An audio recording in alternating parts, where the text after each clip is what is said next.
All right, welcome to Planning Commission for the February 19th, 2025 meeting. We will start our meeting with a prayer by Commissioner Anderson, and I will lead us in the pledge.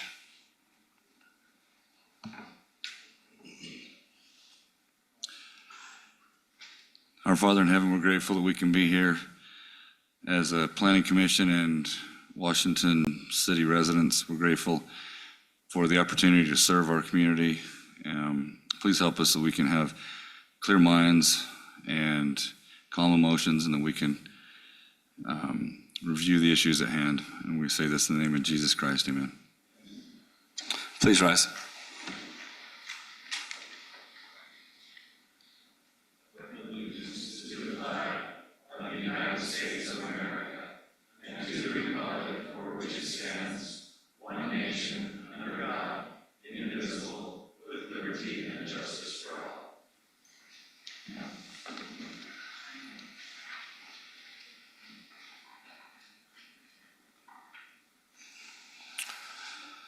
So first on tonight's agenda is the approval of the agenda. Commissioner Tupou, I make a motion to approve the agenda for February 19th, 2025. Commissioner Anderson, I second. I have a first one. All in favor? Aye. Item number 2 is the approval of the minutes from the February 5th, 2025 meeting.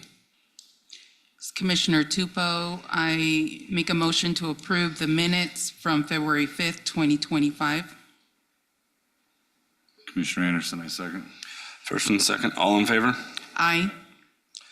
Item number 3 is the declaration of abstentions and conflicts. Does anyone have any? Okay, we have none of those. Item 4A is a conditional use permit. C-25-01, a request for a conditional use permit for an extension to the maximum allowable sign height located at 1294 East Hospitality Way. The applicant is Rainbow Sign and Banner. And we'll turn the time over to Eldon. Thank you, Commissioners. City ordinance allows for a maximum of 35 feet for freestanding signs in the C2 zoning designation, with the exception of those properties who are within 1,500 feet of a freeway exit. And if they're within that distance, they can apply through conditional use permit to extend the height of a sign up to the maximum of 50 feet, which is the purpose of this application tonight. The property is approximately 750 feet from the freeway exit and is asking to go to the maximum of 50 feet for the pole sign as detailed in the exhibit. Staff recommends that the Planning Commission approve C-25-01, allowing an extension of the maximum allowable sign height as shown in the exhibit, with the findings and conditions as noted in the staff report. And I do want to note the width of that sign up top is just over 15 feet. So if you look on the site plan, city ordinance requires a 10-foot setback to the farthest edge of that sign. So I just want to be clear that pole we'll need to take that into consideration, that the farthest edge of the sign needs to meet that 10-foot setback requirement.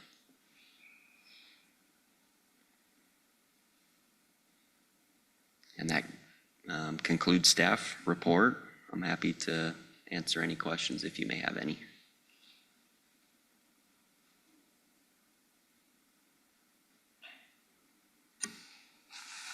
Do you guys have any? I don't see the setback on the conditions, so do we need to add that?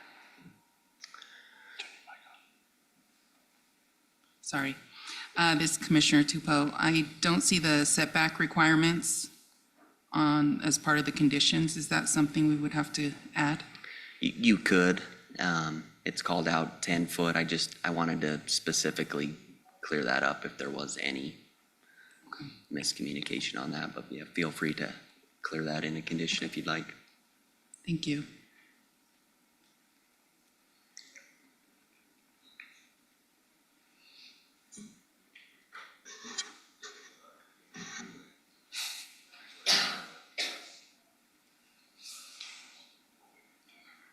Let's not. Let me open the public hearing. Thanks, Alden. All right, this is a public hearing, so if anyone would like to speak to item 4A, please do so. Come up and state your name. Okay, I will close the public hearing since no one would like to speak to this particular item.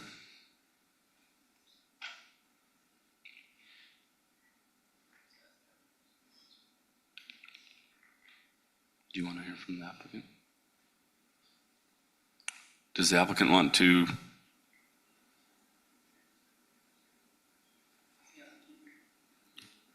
I don't know.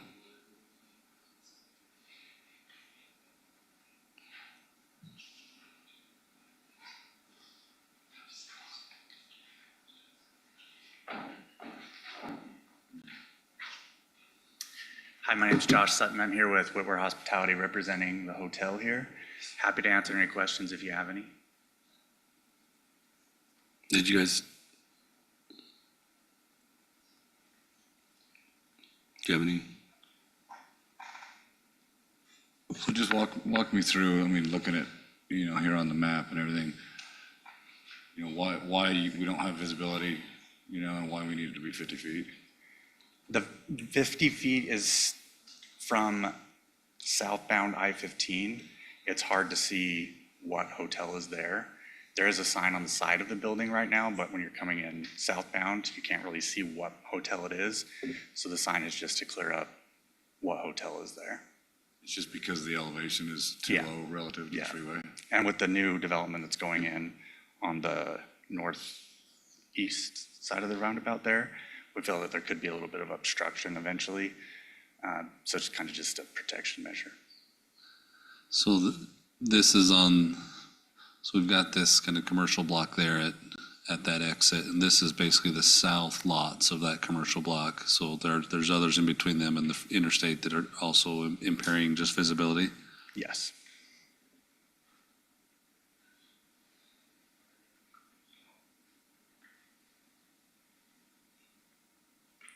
With that overhead map, it looks like you should have room to locate this and observe the setbacks. Yes. So the current plan is to actually house the pole inside of the dumpster enclosure you see there. So the pole would be set back inside of the dumpster enclosure.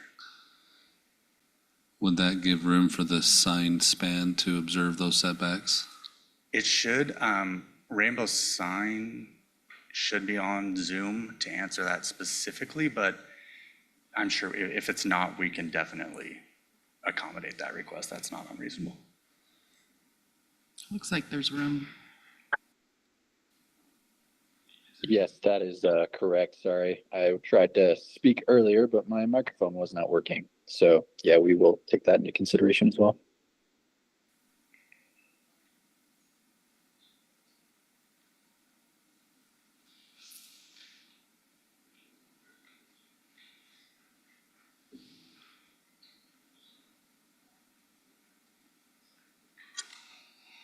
Thank you. Yeah, you're welcome.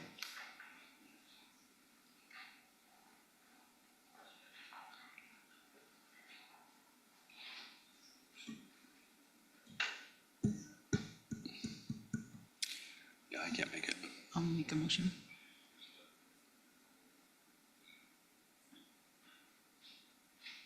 Is everyone good? I'm not sure what Corey's thinking here. Okay.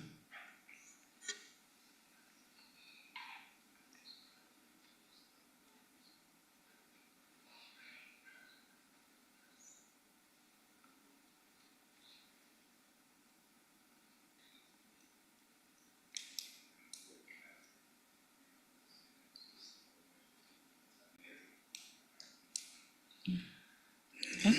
It's Commissioner Tupou, I make a motion to approve C-25- 01, request for conditional use permit for an extension to maximum allowable sign height located at 1294 East Hospitality Way, subject to the conditions, the findings and conditions in staff report, and adding a additional condition to observe the 10-foot setback required. Commissioner Anderson, I second. And first by Commissioner Tupou, second by Commissioner Anderson. Individual voting, Commissioner Tupou, Aye. Commissioner Anderson. Aye. I'm Commissioner Bullock. I'm an aye as well.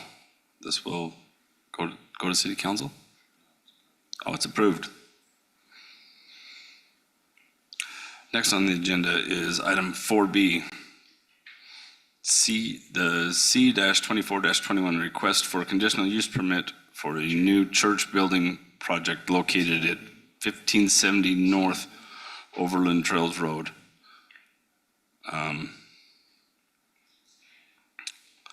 I'll turn the time over to Eldon. Sir, can you? Could I just say thank you, commissioners? Appreciate you. For what it's worth, this property or this Best Western Bus Hotel has been in the 1% percentile 3 years in a row, which is the only place in the whole world that has been able to achieve that 3 years in a row. It's in Washington City. So Washington City is known for the Best Western Settlers Point in Washington City, Utah. Thank you. Thanks, Dean. Appreciate you. Church buildings are allowed in residential zones through the approval of a conditional use permit. The property is currently zoned planned community development. The City Council recently approved a height waiver for the church domes, including the cross, which sits just under 66 feet, 4 inches tall. The church property consists of approximately 2.96 acres with a building footprint of 7,448 square feet that will accommodate seating up to 334 individuals on the main floor and an additional 49 in the loft area for a total of 383 seats. Required parking for the church is 109 parking stalls, and the applicant is providing 120 stalls. Parking is adequate for the church use. The site plan shows 2 additional buildings, the Gateway and the Great Hall, and these will be completed in future phases. These buildings will be required to receive conditional use permit approval prior to starting any work on these buildings. Although no decision for these future buildings are being made at this time tonight, staff would like to briefly mention that the future Gateway building could have a building footprint of 6,722 square feet, and the Great Hall footprint being approximately 14,600 square feet. When all built out, these buildings will be used non-simultaneously so that only one building is being used at any given time. The new church building will have an exterior of cultured stone with stucco and a generous landscaping plan surrounding the project. Staff has reviewed the requested proposal and finds it to be in harmony with the surrounding and existing developments. If all the conditions are met, the project will be an asset to our community. Staff recommends the Planning Commission approve C-24-21, allowing for a new church to be located at 1570 North Overland Trails based on the findings and conditions stated in the report. That concludes staff report, and I'm happy to answer any questions you may have at this time.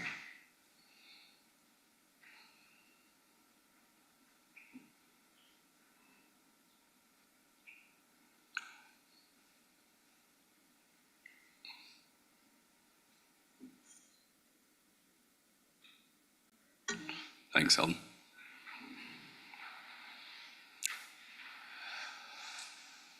Do you guys have any questions, or should I? That's pretty simple. All right, I'll open this one up for a public hearing on item 4B. If anyone here would like to speak to this, please come up and state your name.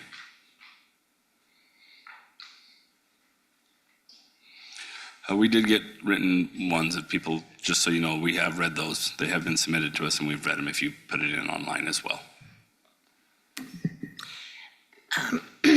Thank you for this opportunity to address you this evening. The overall site plan Ma'am? is actually Ma'am? in... Can Yes? you state your name for the Oh, record, I'm please? sorry. It's Connie Ransom. Okay. The overall site plan actually is incompatible with the low-density residential character of the Coral Canyon PCD. As proposed, it is a regional commercial enterprise attracting patrons and visitors from across the greater St. George metro area, and thus the use and density of the site will negatively impact the general harmony and character of the existing residential area and create specific and negative burdens on the residential street of North Overland Trails Road. Specifically, the site plan driveway location on North Overland Trails Road is incompatible and inconsistent with the roadway classification and residential design characteristics of the residential street. It will create negative impacts such as the following: commercial traffic, ingress and egress from the site should be restricted to occur on the North Coral Canyon Boulevard, which is classified as a major collector, classification number 4 on the city's roadway atlas. Commercial site access by city code and the Coral Canyon PCD should be restricted to a major collector road or higher roadway classification in order to limit traffic burdens on residential streets and within residential zoning districts. Permitting a commercial driveway on North Overland Trails Road is inconsistent with the Coral Canyon PCD design review standards. Specifically, the commercial driveway is proposed on a local access residential roadway. It is directly across from personal residential driveways. The proposed driveway location will mix commercial traffic with residential traffic and create conflicts with the residential access, speeds, and character of North Overland Trails Road. The proposed driveway is inconsistent with the design approval of the Coral Canyon PCD and will materially change the prior PCD design approval by changing, number 1, the traffic flow patterns and the street master plan by mixing commercial driveway traffic onto a residential street within the Coral Canyon PCD. Number 2, it will alter traffic circulation patterns at the intersection of Coral Canyon Boulevard and North Overland Trails Road. Traffic counts on North Overland Trails Road will undoubtedly increase and are incompatible with the design and character of the residential roadway.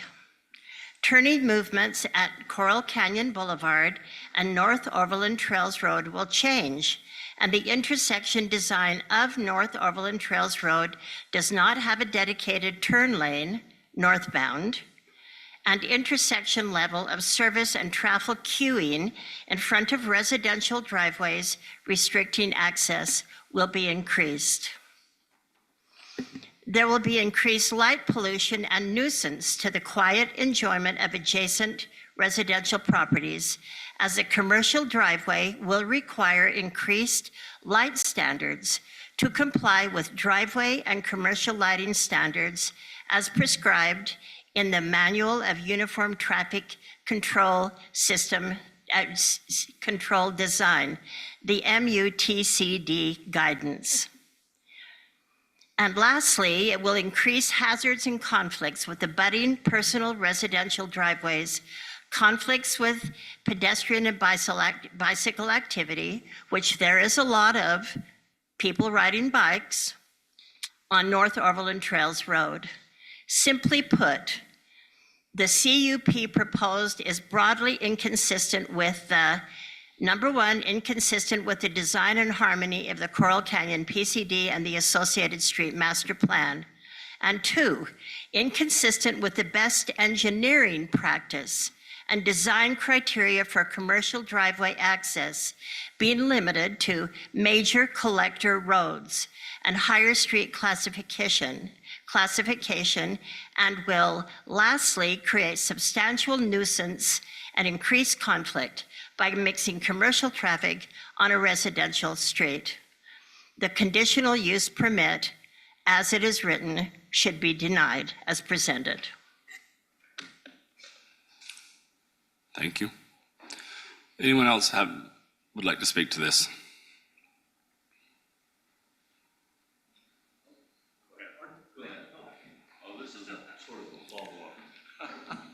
Please state your name. Gene Ransom. Did you get that? Yeah. Okay, good. Okay, first of all, I want to say that this is a beautiful project, have no objections to it, but that can't blind us to the fact of the putting a driveway on a residential road.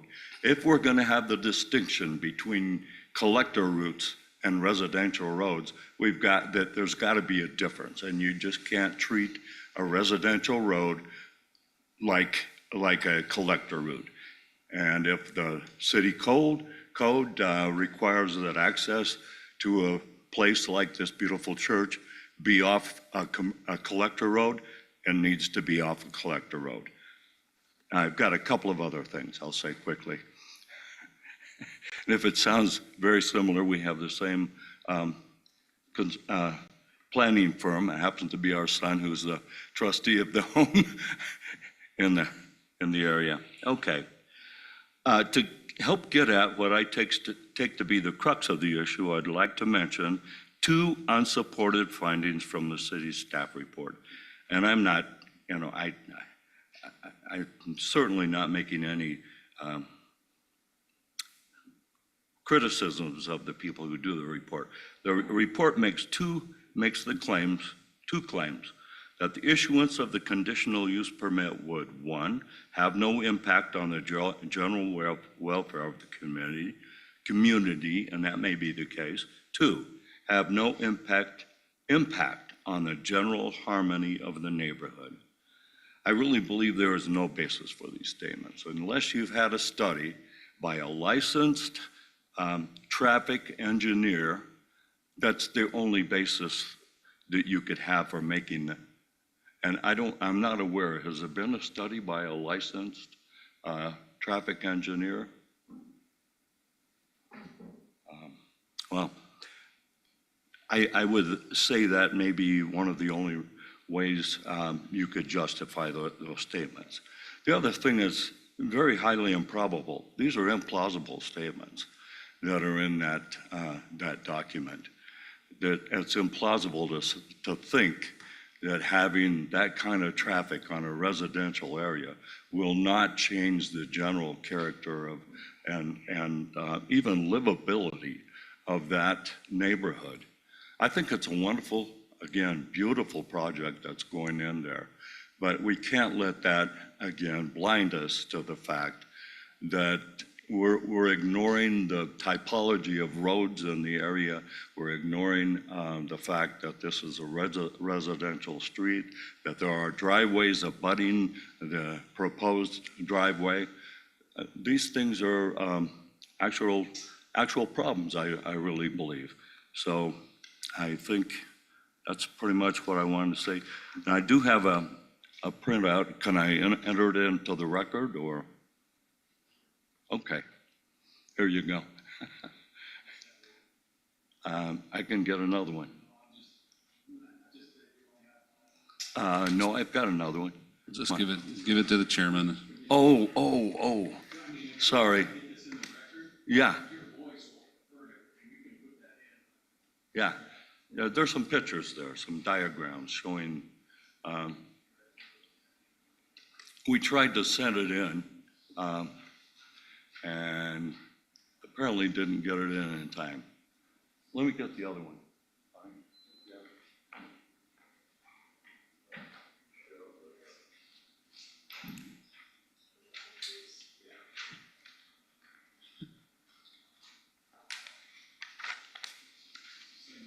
Yeah, the color cartridge on the printer was not doing well.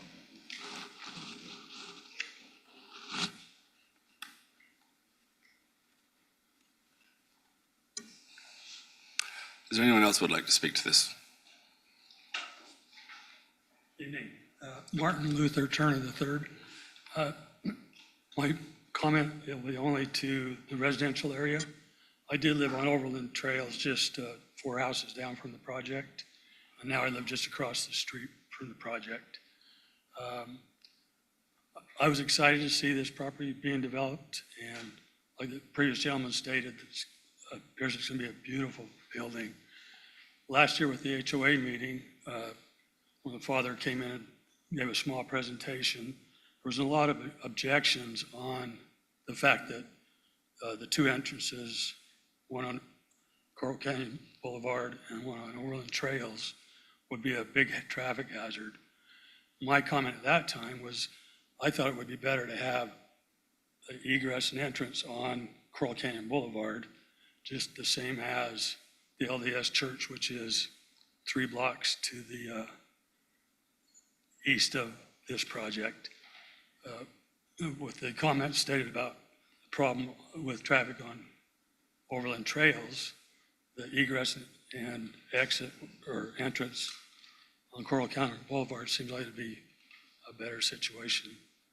But walking in the area on Sundays and other days that the LDS Church has activities, there's no big conflict, and that's quite a large congregation there. So I'm positive for this project. Thanks. Thank you.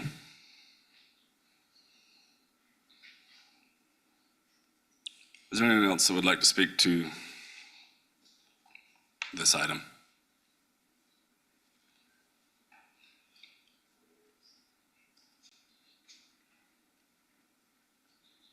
Hi, I'm Roniel Howard. I'm with the Civil Design Firm, and I just wanted to just state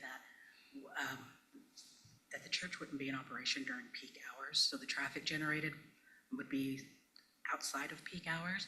Any traffic generated during the week would be in the evening after hours with volunteers that would be working at the church. So, thank you. Thank you.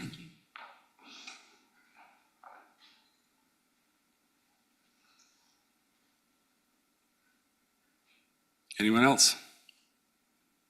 Okay, I'm going to close the public hearing portion of this item. And open it up to the commissioners to see if they have any questions for staff or for the applicant. Mind if I just show the initial plat? I think it'll clear up a little bit of the commentary we've heard tonight. Steve, can I airplay?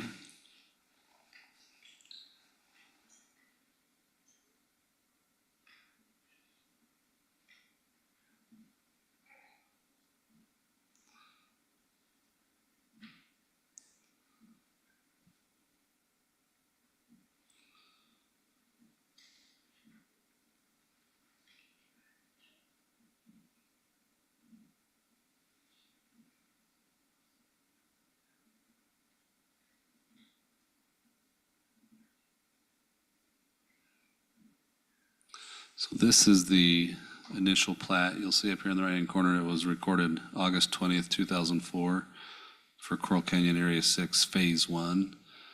This is the plat. I'm going to rotate it here as we get to the engineering document. This is the plat that identified the lot boundaries, the streets, and other things in that area. And you'll see here, I'll zoom in a little bit, but you'll see from the very outset of this development, this has been planned as part of the PCD as a church parcel. You'll see that all of these lots were planned at the same time. The reason why the city likes them to be planned at the same time, because in theory, these lots were marketed and built with knowledge of a church next door. What we wouldn't have liked is for this to say open space and then 25 years later be asking for a church, because that might have come to a surprise. But one thing we like is these lots, at a minimum, had noticed that this large empty piece was for a church someday.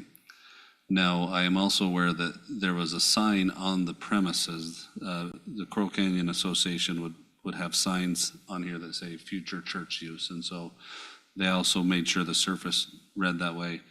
The one thing this doesn't show is driveways. And so some of the comments have raised the question of driveways, but any of the comments that said this is inconsistent with the PCD are just not accurate to the history of the Coral Canyon PCD. This has been planned to be a church site from the existence of all of their lots. There are some comments about commercial traffic and commercial driveways. The city doesn't classify traffic and driveways in that way. A driveway is a driveway, but it's not a commercial or a residential driveway. It's just a driveway, which is essentially a traffic cut across a sidewalk from a street to a private parcel that crosses the sidewalk. And so we wouldn't classify it as commercial. Religious buildings and religious uses are not classified as commercial either. They do have some legal protection from federal court cases and federal laws that they are permitted to locate within residential areas. And in this case, as you'll see, the city council that adopted this plat, which was premised on the PCD plan that the prior city council adopted, this has been contemplated here all along. And so I would just take issue with an argument that this isn't allowed to be there. This has been a vested use for that area from the outset of this community. Well, with the two, and we're gonna have to have the second, because there's two driveways on the design, I believe, from what I saw. I don't know if you can pull it back up. One from Overland, one from the other one. But that's also more than likely has to be there for incidents if something was to happen, correct? Like an emergency exit. Yeah. That is the standard that Washington City requires of this type of a project, is 2 ingress-egress points. Mostly it's a fire code related thing, but Right. it also is for traffic management and those things. And so the idea is if one were to be blocked by an emergency, there's another way for others to get out. John, I have some questions for you.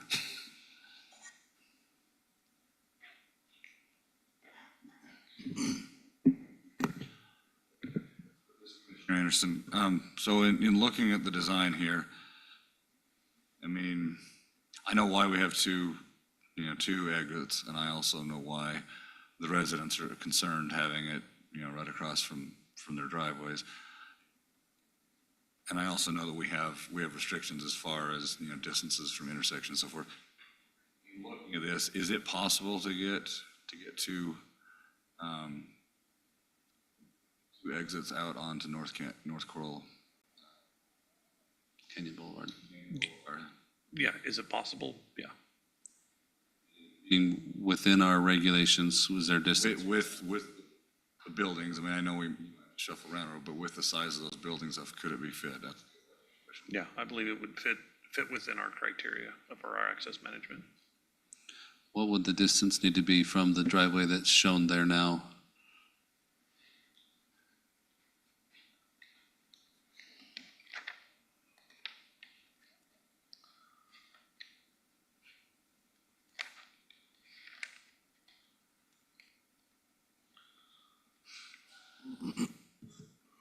So we'd be looking at about 200 feet.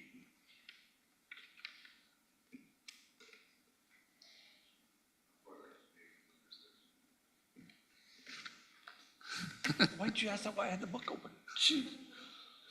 On Coral Canyon side. So that's gonna be major. 175. from the intersection. So from where Drew's coming around from Coral Canyon and Overland Trails, we'd have to be 175 foot back for the first intersection, and then 200 foot spacing from that from that driveway to the next driveway. What was is your middle pointer there, Drew, is that 175? Well, that's 200 right now, that's that. Okay. Could you give us the 175 intersection? I think On- that looks on the like major where the road. first exit is, where the first driveway. Because that's 200, I think that's too close to the intersection. And it's actually somewhere over here. And then they have to be how far between 200? 200 to the next driveway. It's like one right now, about 320. I'm just guessing here. And again, we're working around a curve and stuff, and so a lot of the items that we were looking at were sight distance triangle and everything through that curve. So, and 200 between driveways. That's center to center, right? Yeah.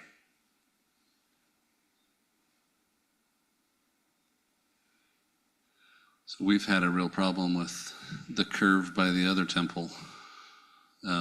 It just, if a wall or landscaping or something goes up along there, this visibility of traffic becomes a real problem. Right.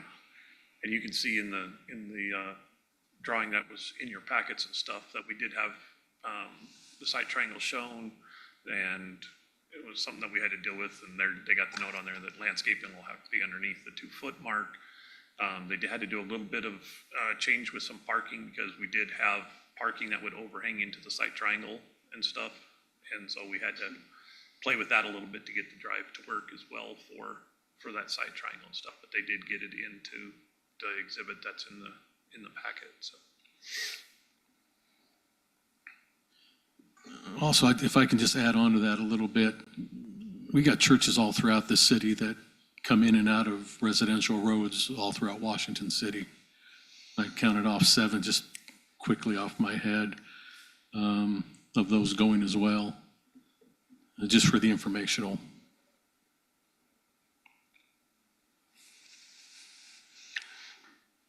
It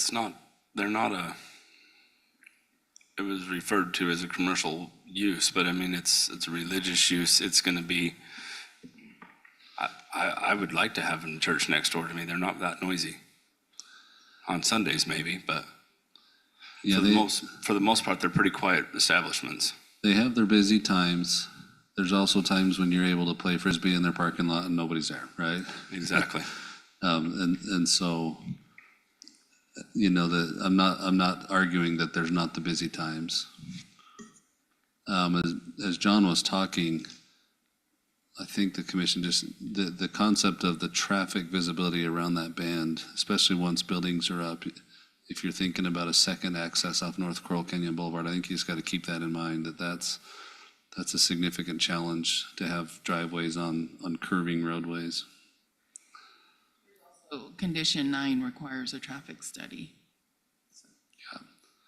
I know that there were traffic engineers involved with the initial design of the PCD, and the roads right here haven't changed since then, but we also require those when actual build out comes too.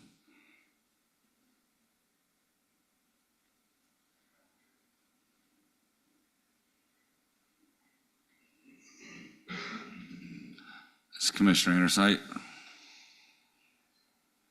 I think I think it might be worth looking and seeing if it could be rotated. It looks like if you rotated it counterclockwise about 90 degrees, that you could get 2 entrances in off of North Coral Canyon Boulevard, which would be better on overland trails. But I also, what Thad was saying is true too. I mean, like on Washington Road, where you have the 2 LDS churches there, and they got 2 entrances 200 feet apart, and it's like, There's always bikers. I get killed every time you go in and out of there trying, because you got 2 driveways or 2 entrances so close together. So it might be worse for traffic having it on Coral Canyon.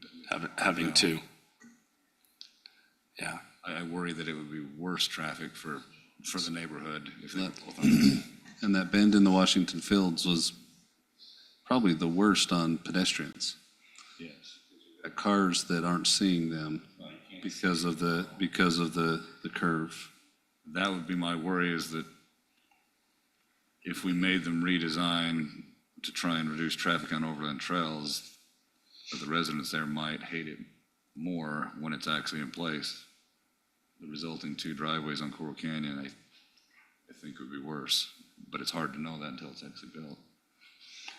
Exiting from Overland Trail would be going to Coral Canyon Boulevard anyways, unless they live in the neighborhood.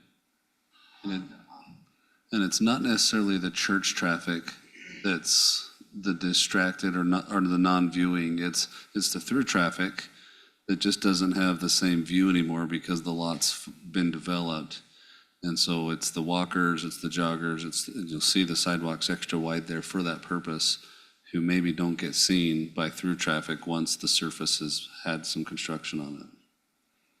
Also, if the design were changed to have the two entrances on North Coral Canyon Boulevard, and I think, and I'm speaking to those of you here present, that would push that really, really close to the intersection of Overland Trails, like much closer than you would like. And it would be a lot more significant than you think it would be, because it would push it really, really close to your current entrance.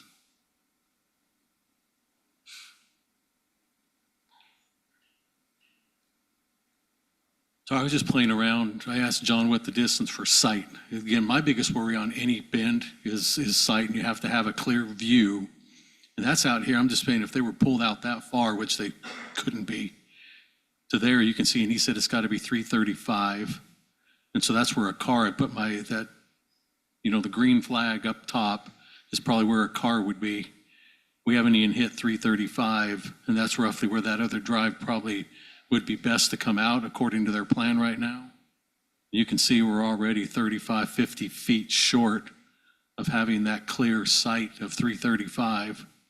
And what that means is when I come up and I stop, I need to look each direction and have a clear sight of that lane, a car in that lane for 335 feet both directions is what the optimal to do is. So that's my only concern about that is we haven't hit the 335, and this is being generous.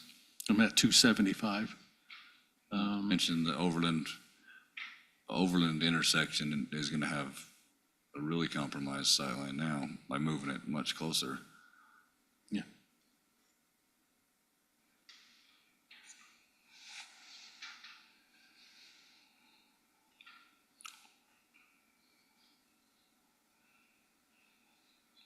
I like it.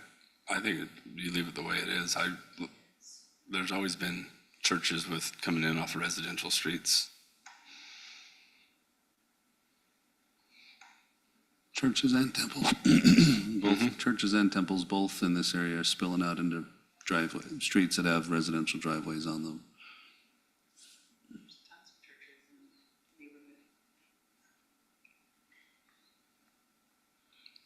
Mr. Commissioner Anderson,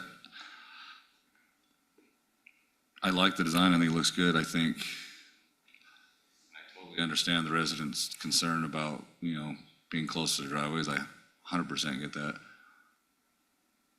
But I fear that fiddling with it would make it much worse.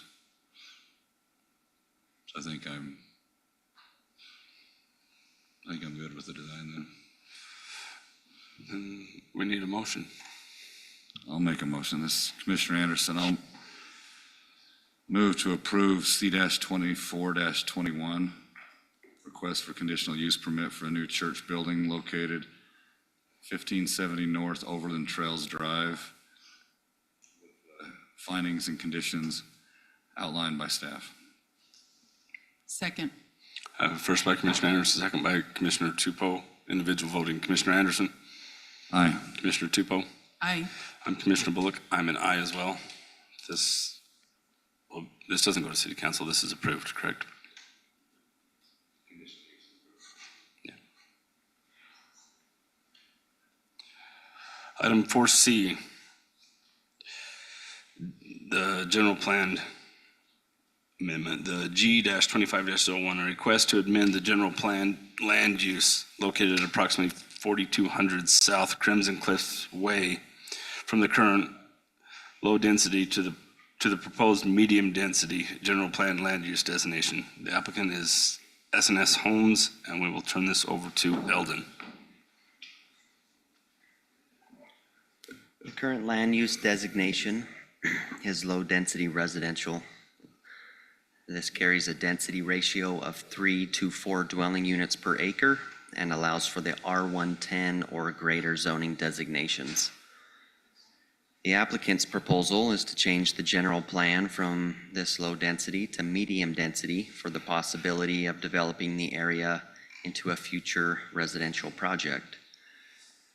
Medium density carries a ratio of 4.5 to 6 dwelling units per acre and allows for the R16, R18, and R2 zoning designations. Staff has concerns with the R2 and R16 zoning that could follow this general plan amendment if approved. However, staff does feel comfortable with the R18 as it blends in with the surrounding developments. Staff has expressed this concern with the applicant, and the applicant has made it known that their intent is to seek out the R18 zoning in a future application. The surrounding general plan land use designations are low density to the north and south, civic to the west, and low density and medium density to the east. Staff recommends that the Planning Commission recommend approval for G-25-01 to amend the general plan land use map from the current low density to the proposed medium density designation as outlined, and this will go on to City Council for approval. If you look to the subdivisions to the north, just to kind of compare Treasure Valley, that subdivision has 156 total lots. Out of that 156, there's 78 lots that are 8,000 or 9,000 square feet, which would require the R18 zoning. And then just to the east of this development, in the Crimson Field subdivision, they have 100 units. And there are 80 units that are 8,000 or 9,000 square feet. So just to kind of put that into relation here, that there are similar lot sizes in the area. That concludes staff report. I'm happy to answer any questions you have any at this time. Is this something that come in late? Is this because it's not in our packets, is it? It did not. That's what I the mean, applicant would like to pursue if, This is what he'd like to pursue. I mean, this isn't what we're looking at, but it's nice to see it, to know that this is kind of what they're looking at, and it fits in with the other surrounding units, like you were saying.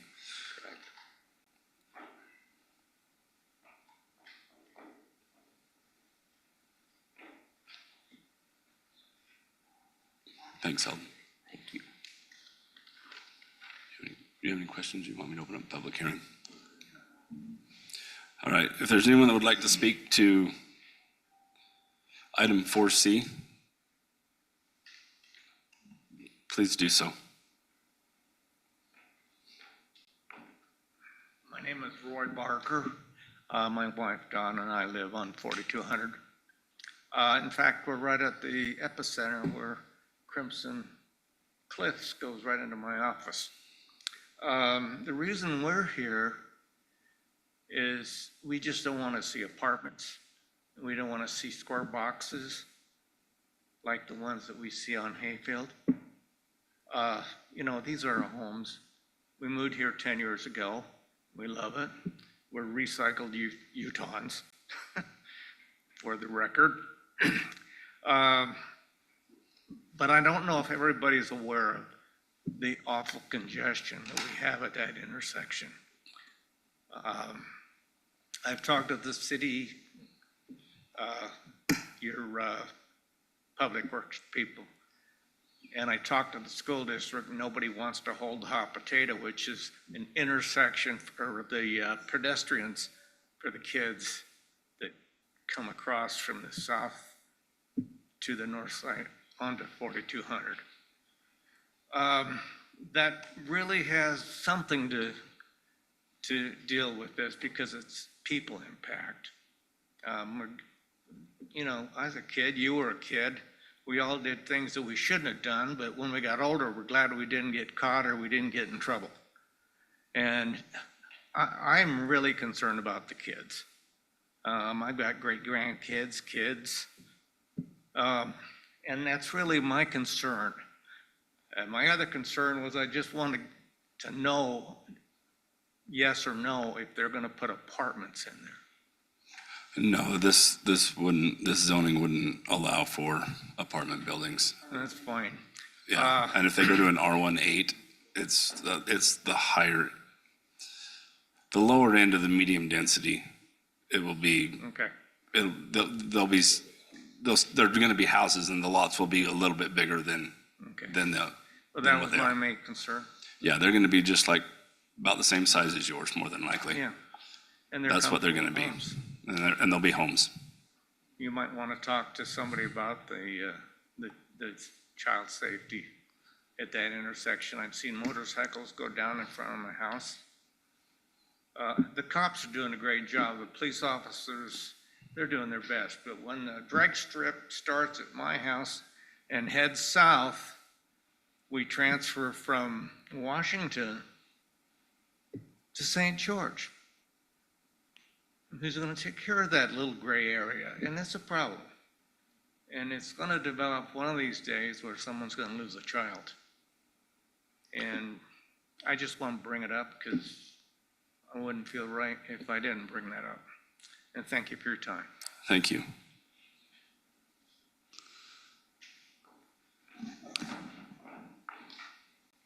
My name's Dan Collier. I live in the same neighborhood. I'm sorry. My what name was- is Dan Collier. I live in the same neighborhood, and I second that motion. So, just wanted for the record.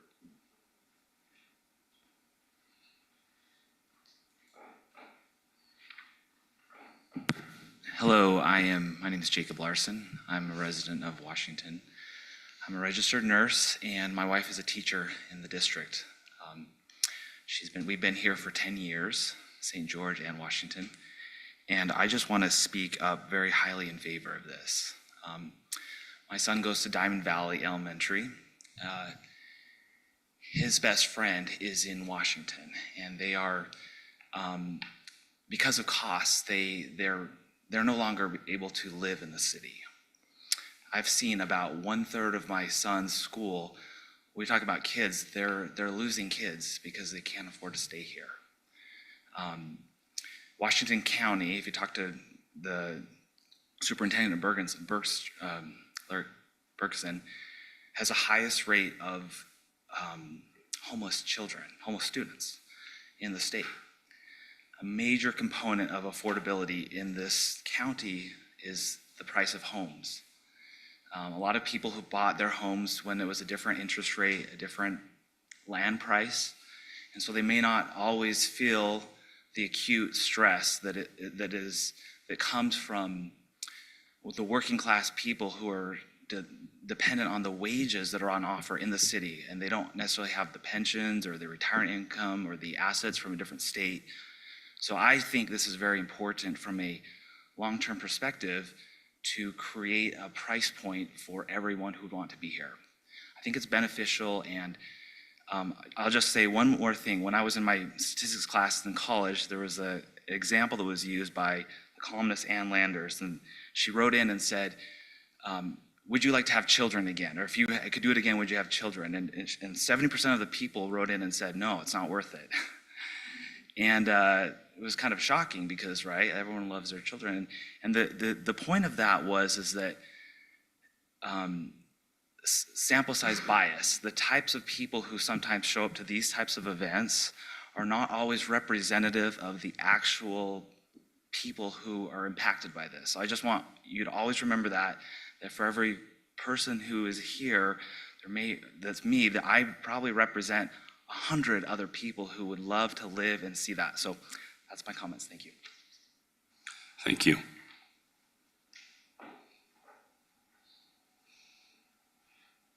Anyone else would like to speak to this?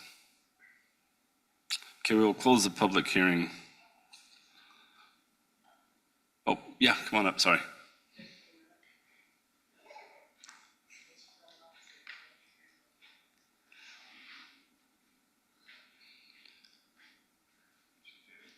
Crashed on his motorcycle. Snowbike. So Devin Sullivan, I am the applicant. Just want to say a few things to the people that brought their comments up and concerns. The concerns about the safety and children and everything, that it was a big factor for us. I don't know if you guys have seen the layout, but our reason for going for R18 was when we changed the R18, we can get a layout, and on Crimson Cliffs Way, we're able to put the rears of the homes on that street. And if you guys have driven that street, there's always 20, 30 cars, kids running, and as a home builder, that's not a safe environment for your families to back your car out and all the traffic. So we were having hard times with the layout at the current zoning to make it work, and we were gonna have to front load that street and have driveways.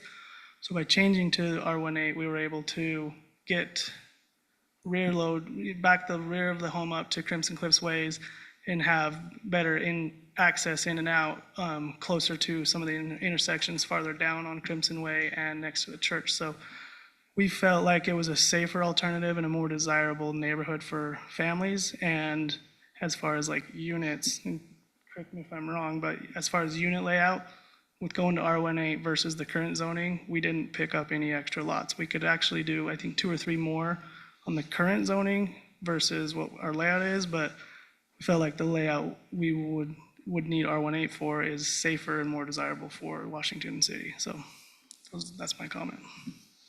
Thank you. Thank you for the drawing, the layout. That really helped.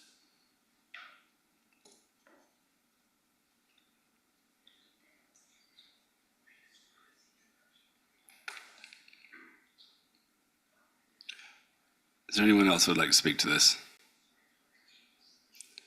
Okay, I will close the public hearing.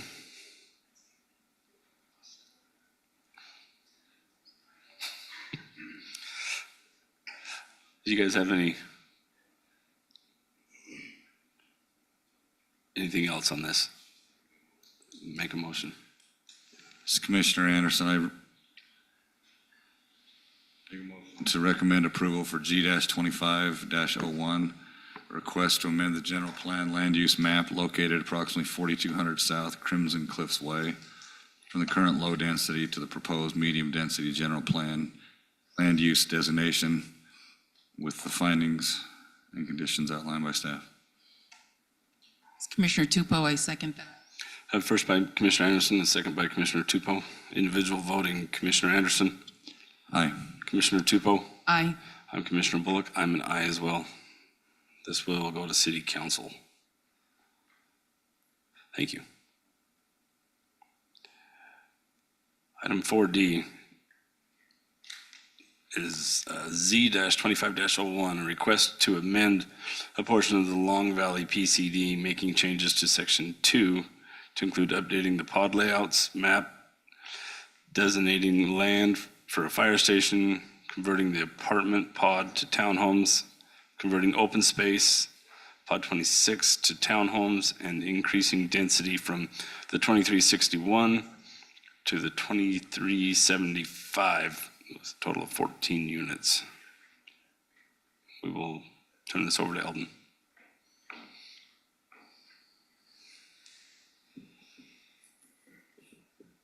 The applicant is requesting approval to amend Section 2 of the Long Valley PCD. The applicant is proposing the following changes: a new pod layout map, designating land for a future fire station, along with a 14-unit increase in density from 2,361 units to 2,375.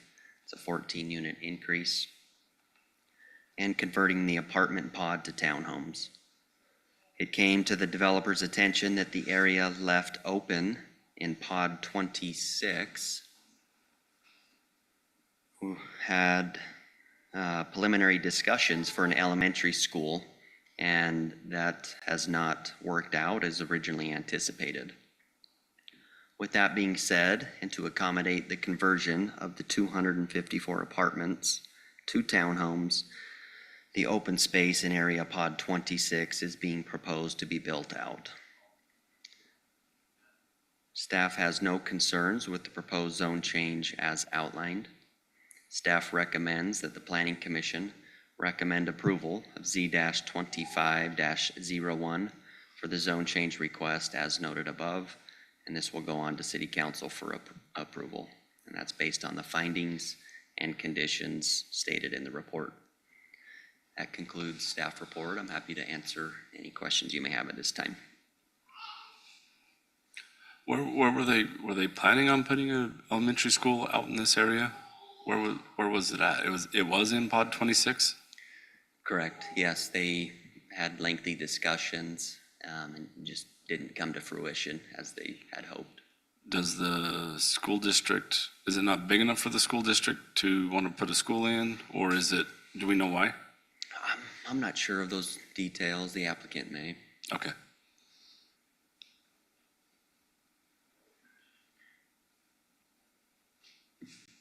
Thanks, Eldon.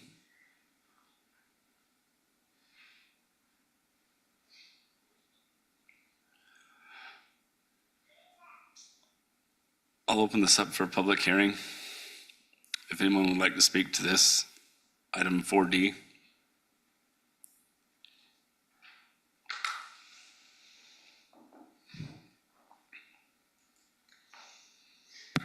Evening. My name is Kenneth Thompson. I'm a resident of the Long Valley neighborhood here and a longtime Washington City resident and St. George local as well. Coming back from a career within aviation, I was in Phoenix and was looking for a way to get home. And one of the main things that we were sold upon with our neighborhood, and something that was part of the magic, was the opportunity of a potential school being placed within our neighborhood. Whether or not the negotiations didn't work out is irrelevant at this point for the proposition, but more so the issue that I just want to bring forth to the board really is a density issue.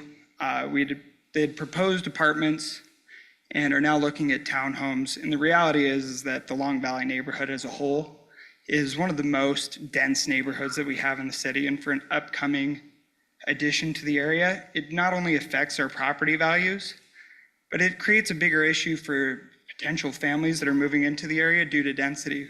We already run into an issue with busing for our parents, and being able to not only take on that, we also create a bigger issue by adding additional 14 units is simply just adding more density and bigger issues to the overall plan and what we have within our own neighborhood. We're going to run into a logistics issue over time, and increasing the density in our neighborhood not only is going to affect the way that things that are right now, but the reality is that whether or not D.R. Horton came up short or was with the school district is irrelevant, but to then turn around and then say, hey, we're going to increase the density in our neighborhood, and it doesn't fix any of the actual issues that we have, it's going to be problematic for our community long-term.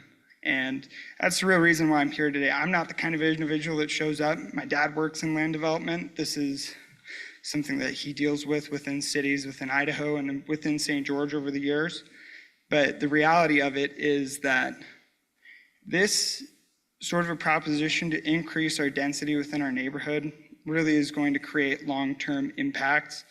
And I feel like it's really just going backwards on the sort of situation that we're trying to alleviate within our community within Washington City, especially with students and future parents. And I want to thank you guys for taking this consideration and listening. Thank you.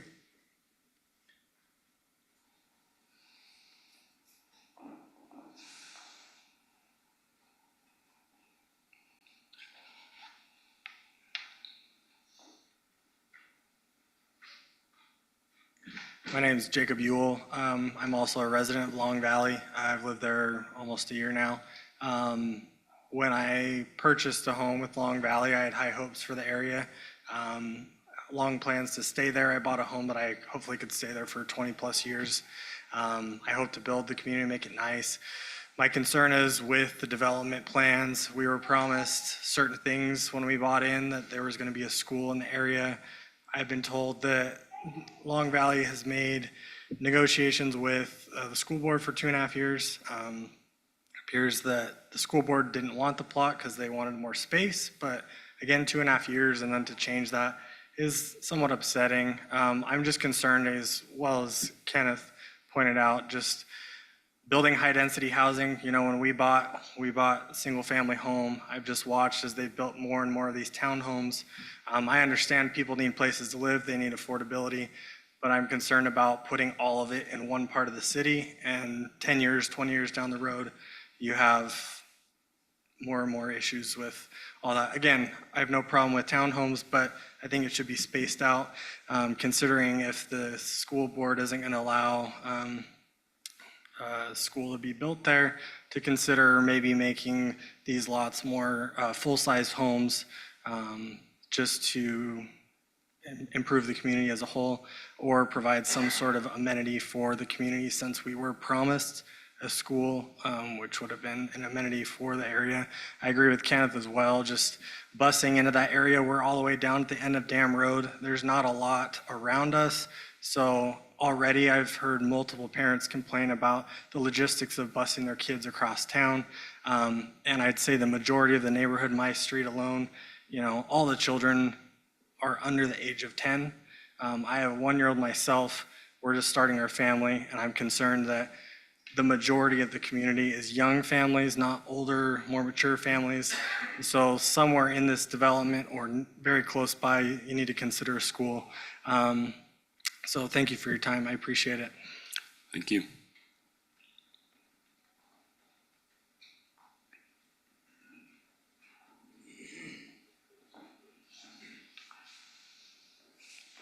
Hopefully my baby doesn't wake up.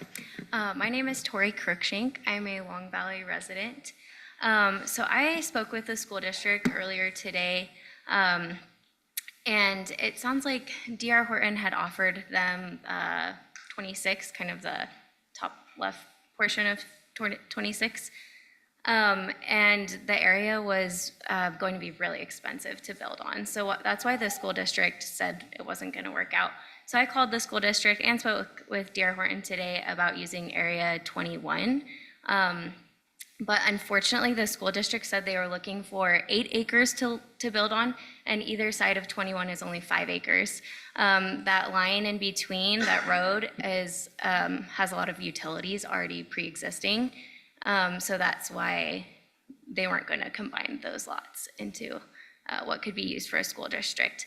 So I'm deeply saddened by this. When my family moved in, unfortunately, there were some sales representatives that promised a school to the residents. I think that this will negatively impact single-family home purchasers. With that said, I am pro townhome. My husband is a software engineer, and we could only afford a townhome, despite having master's degrees and other things. I think that Long Valley is probably the best neighborhood to accommodate higher density at this point. So I think that it helps with the Utah housing affordability crisis. I think this is the best spot for it in the city. However, I would like to see a school being built. I had some ideas, maybe, I don't know, maybe we can still work with the school district and D.R. Horton can come up with something. But I know as I've talked to both D.R. Horton and the school district, they mentioned potentially doing a school, trying to buy land from the Bureau of Land Management with the new administration. So I'm going to keep pushing for a school, but I do approve of the townhomes coming in. Thank you. Thank you.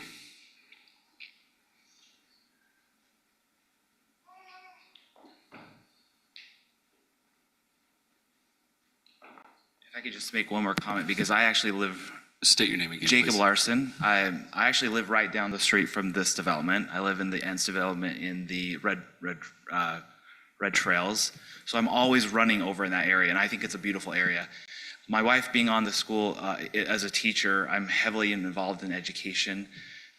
She was actually a learning coach, so she was involved in administration, going to every single school in multiple cities here. One of the things that's happening, and you're probably aware of this, is that we're actually having declining enrollments. So some of the things that's happening that these districts are trying to, if you talk to Stacy Young, he's on Suba, and he talks about the building. A lot of the households here are just one or two people, right? A lot of these people are vacation homes. So you have this gridlock where you don't have enough smaller. You have these huge homes that are in different areas that people can't move into because it's like a gridlock, right? So, and you do have like these declining enrollment trajectories, and the average household is not very high anymore. It's not. My dad was one. I'm from Idaho. I'm one of 10.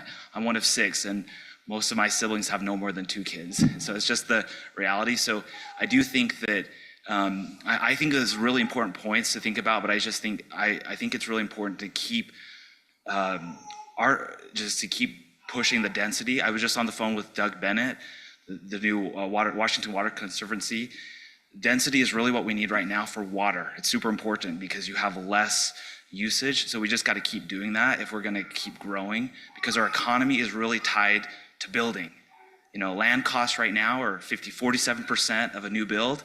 They were 20% in the 1960s. You cannot keep the economy growing unless you just keep in the current rates without some flexibility. And so that was just my pitch, is I just see that I want to keep the employment going here, and I have a lot of friends who are builders. I just don't want to see a downturn. I think you got to give the builders a little bit of flexibility to keep moving in every situation, right? Because we don't know what rates are going to be. So that's my thoughts. Thank you.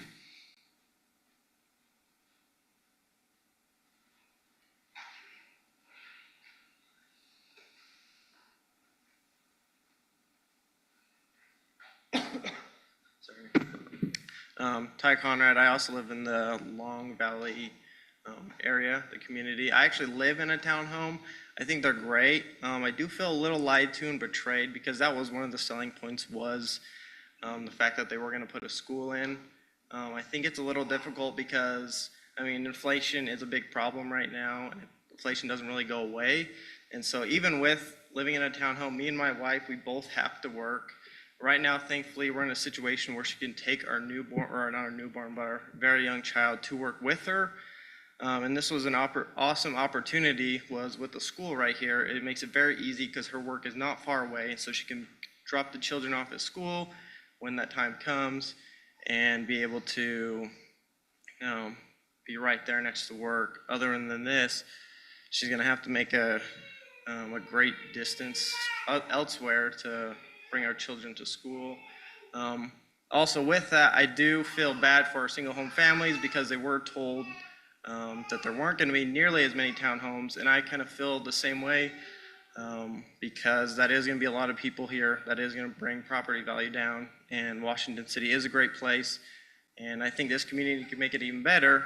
And I think one thing that would really boost the numbers here were to continue to, or work out a way to put a school in here. But that's all I have to say, but thank you. Thank you.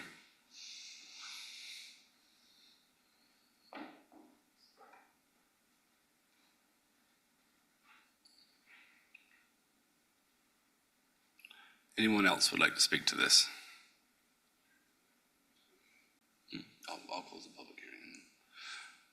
All right, I'll close the public hearing at this point on this and ask the applicant up, if he would. I do want to say this is the most young families I've ever seen in. Can I do a shout out for all the smart Yeah, young I thought families that that was live in Long Valley? We don't get them showing up from many other neighborhoods, and so I'm glad you're part of Washington City. I'm Don Bean with D.R. Horton, and I too want to thank them. We really love our residents there, and we're happy that they're coming and involved, and they want to know what's going on. We had a meeting last night with the HOA and kind of explain what's going on, and Long Valley. And I think we came across some ideas that will help in the future communicate what's going on, because sometimes I feel like they were left in the dark, and that may have been that we weren't telling them exactly what was going on as far as the Long Valley plan. So anyway, we love our people. We're glad they're here. We're glad they're involved. And I think, shall I just start with the school, since that's probably the biggest part? In 2002, in January, I got an email from Jeremy Redd and said, hey, I want to introduce you to someone at the Washington School District. So I met with Craig Hammer, and we got together and we said, yes, we do want a school here. This is going to be great. It's going to be a great addition to Long Valley. Originally in the PCD, we didn't have a school, but we thought it would be a great addition. So we added this, I got with Craig, we said, hey, this area 26, in that original one, all that area 26 is about 7 acres.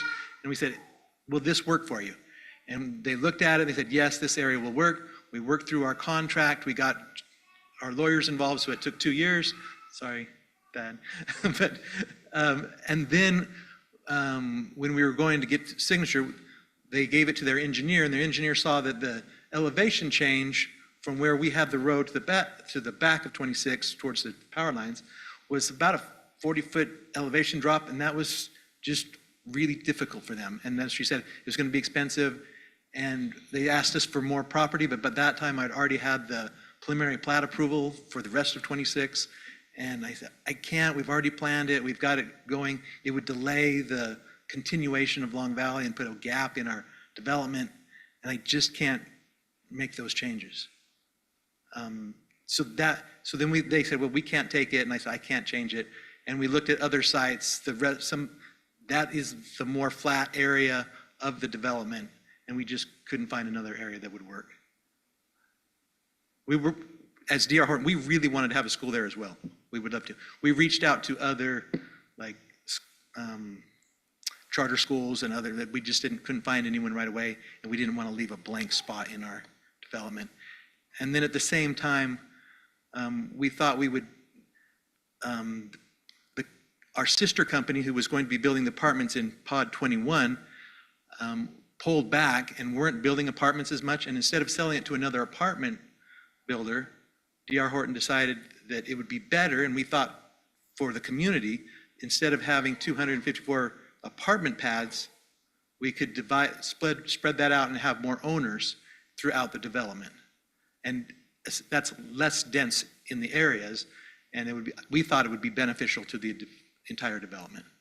And in talking with some of the city leadership and the staff, they thought that would be a good idea as well. So sorry, a lot's happened. So we're changing 21, right? And Yeah, that was apartments, and now we'll change that to townhomes instead of apartments. That's correct. And we'll spread the density over to 26. Which is a lot better. Yes, that, in our opinion, we thought it would be much better. In my opinion, it is as well. And then and then add some of those over into 26. That's correct. So the population is only going up by 14. Yeah, and the only reason households. the population is going up 14 is we're giving an acre and a half for a fire station on the south end. And which will help with their insurance. Exactly. And I needed, I can't, as a publicly traded company, we can't just give property away. I need to get something for it, so we got the 14 units in trade. So the fire station deal was the deal that the city council's already approved. The city council approached D.R. Horton and said, we need a fire station out there, and D.R. Horton worked with the city to try and find and figure out how to make the financing side of that work. And that's correct. What was that, Drew? Sorry. For 14 units are the cost for lot 32. That you see that purple, that's the exchange, so. Using taxpayer dollars to build a fire station. Or to buy the land to build, and we still gonna have to build it, but at least to buy the land. Yeah, we know that the fire department's happy that that'll become part of the future coverage of the stations. We've not heard any residents complain. The issue with schools is you know, for the most part, Washington City has a really good relationship and cooperates really well with the school district, but the fact that they're another governmental agency that has a board that runs it, and they have to project land purchases out years and years. Sometimes the school districts and the cities just aren't planning at the same time in the same place on the same playing field. This one actually seems to have gotten more effort than a lot of them do, but you know, it's not it's not the first time and won't be the last time that the city folks felt like there was supposed to be a school somewhere that it didn't end up happening. And the school district was very clear too. They would say, we may buy the land, but it may be 20 years before we build a school there. We won't build it until the demand is there and we have the student body that needs to be, to build that school.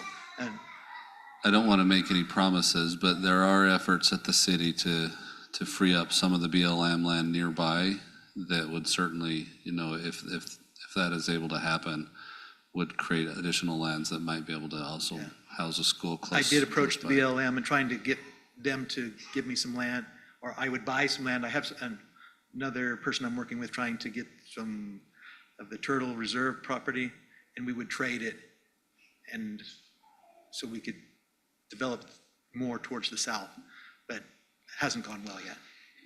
That said, it would have been really awesome to have a school right there Yeah, in the it- middle. I mean, it would. I It killed can, it. I feel every one of the parents' feelings, because having your kids walk, you know, to school that close to your home would be a really, really, really nice thing. We thought that was the perfect spot for the school. Yeah. We were disappointed.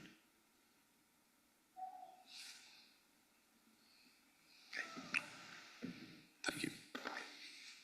This is Commissioner Anderson. I mean, some of these things, I think one, good use of being able to get a fire station close will reduce everyone's insurance costs and improve public safety. Also did it without having to buy the land with tax dollars. Adding 14 townhomes to a community with this many townhomes already is not gonna have any impact on property values, but getting rid of 254 apartments and changing them for townhomes will drastically improve the property value in Long Valley. So Yeah. that's a good move for the people living there. Well, because the apartments are renters. They're in, they're out. I mean, some of these townhomes are gonna be rentals as well, but people own townhomes. But people own the townhomes So and not, you can Horton build- doesn't They own can them. build equity and move up and so forth. And it's a great stepping stone, I feel like. I mean, it is, everything's too expensive. Yeah, it is. But for the 14 townhomes, I feel like it's a better fit than the apartment buildings. I think you guys might not think so at the moment, but I think it will be in the long run. I agree with that too. It's too bad about the school, but we don't really have control over what the school decides. They just get the most of your tax dollars. 14 units for a fire station, yeah. So this is Commissioner Anderson. I'll make a motion to recommend approval of Z-25-01, a request to amend a portion of the Long Valley PCD, making changes to Section 2 to include updating the pod layout map, designating land for a fire station, converting the apartment pod to townhomes, converting open space in pod 26 to townhomes, and increasing density by 14 units with the findings and conditions outlined by staff. Commissioner Tupou, I second that. First by Commissioner Anderson, and second by Commissioner Tupou. Individual voting, Commissioner Tupou. Aye. Commissioner Anderson. Aye. I'm Commissioner Bullock. I'm an aye as well. This will go to City Council. And we'll look for an adjournment. But once again, you guys, young families that come out, that's awesome. We really do appreciate seeing you guys out here. All we usually get is, no. We just don't see the younger families getting involved in the community as much, and it's really neat. So we'll look for an adjournment.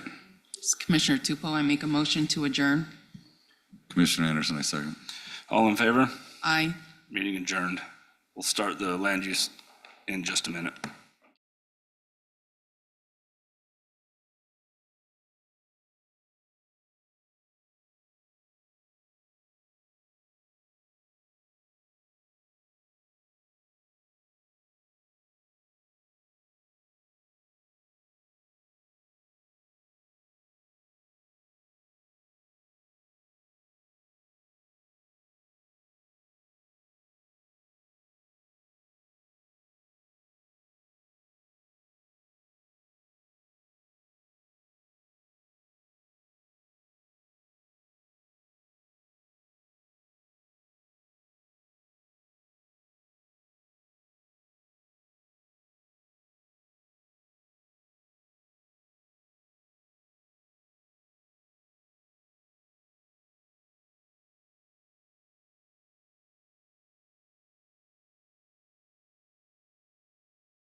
All right, welcome to the February 19th, 2025 Land Use Authority meeting.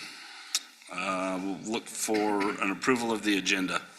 This is Commissioner Tupou, I make a motion to approve the agenda for February 19th, 2025.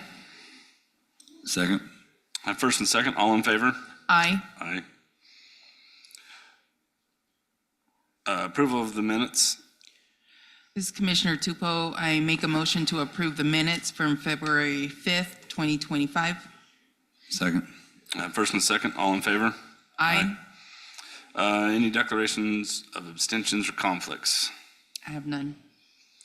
All right, item number 4A, amended final plat approval for the Star Springs at Long Valley Phase 3 subdivision located at Ripple Rock Drive and Wooden Shoe Drive. Eldon, it's yours. Thank you. The reason for this amendment is to change a portion of Ripple Rock Drive from public to private.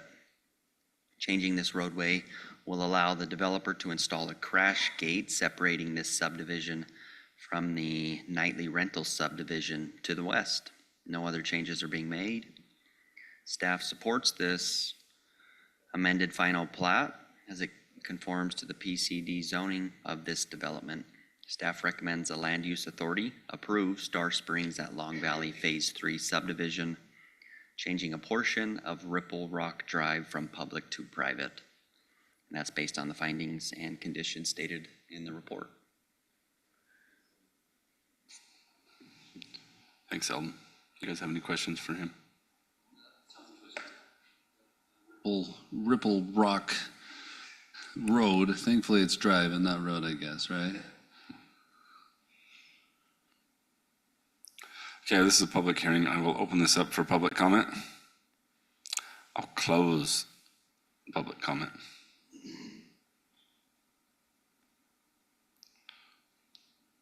You guys have any questions for the applicant?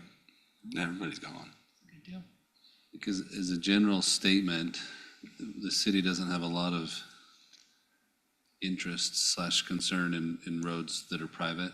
At that point that they become private, the maintenance and repair and standard is all a little bit different than when they're public. And so I'd say, generally speaking, a road that's changing to private is not a huge concern unless, say, the gate was blocking off an arterial type road that we had planned for.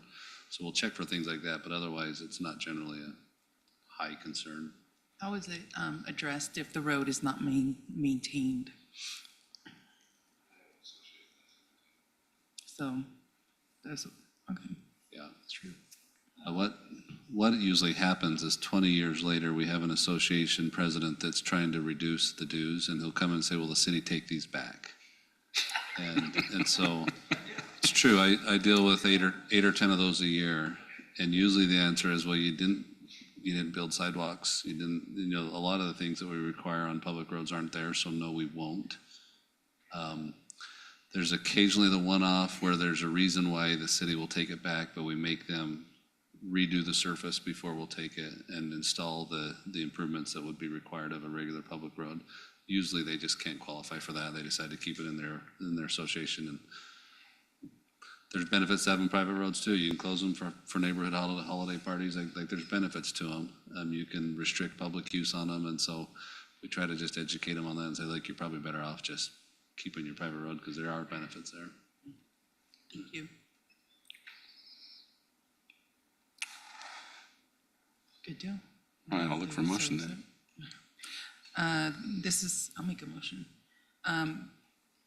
Commissioner Tupou, I make a motion to approve the amended final plat approval for Star Springs at Long Valley Phase 3 subdivision located at Ripple Rock Drive and Wooden Shoe Drive to change a portion of Ripple Rock Drive from public to private based on the findings and conditions in staff report.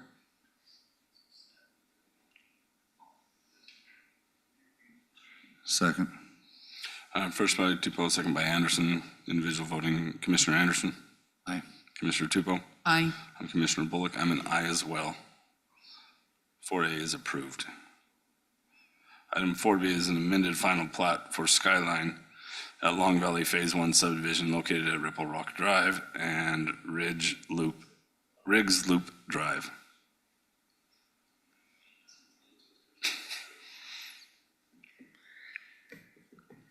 So where that previous subdivision ended, this one picks up.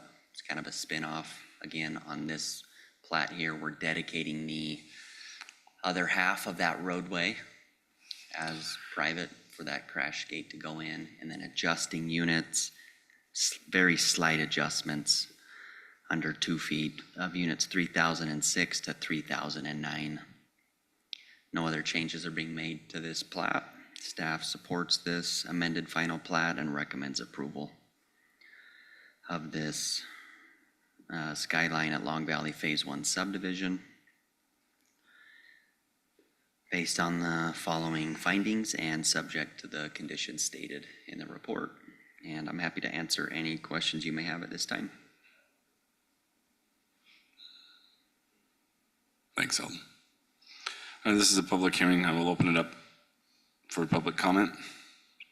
Since there's no one here, I will close it for public comment and look for a motion. Commissioner Anderson, I make a motion to approve the amended final plat for Skyline at Long Valley Phase 1 subdivision located at Ripple Rock Drive and Riggs Loop Drive with the findings and conditions outlined by staff. Commissioner Tupou, I second. Have a first by Commissioner Anderson, second by Commissioner Tupou. Individual voting, Commissioner Tupou. Aye. Commissioner Anderson. Aye. I'm Commissioner Bullock. I'm an aye as well. I will look for an Make a adjournment. motion to adjourn. All in favor? Aye. Meeting is adjourned. Thank you, everyone.